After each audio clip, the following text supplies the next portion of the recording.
Hey everyone, in this video I'll show you how to sync iPhone with iPad. Let's get started.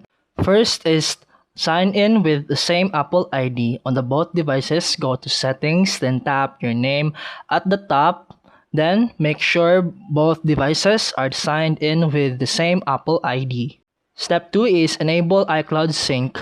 Go to settings, then your name, then iCloud, then toggle it in the items you want to sync: photos, contacts, calendars, notes, reminder, Safari.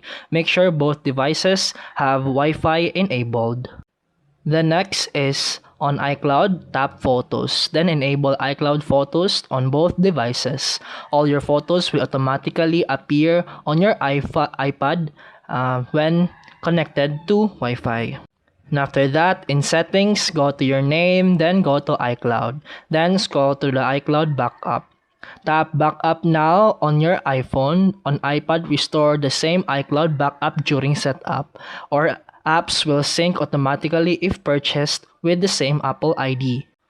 For selected files or photos, turn on AirDrop on both devices. Select the file on iPhone, then tap Share, then AirDrop, then iPad.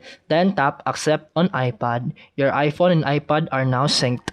And that's it for today's video. If you found this helpful, please like and subscribe for more videos. See you in the next one.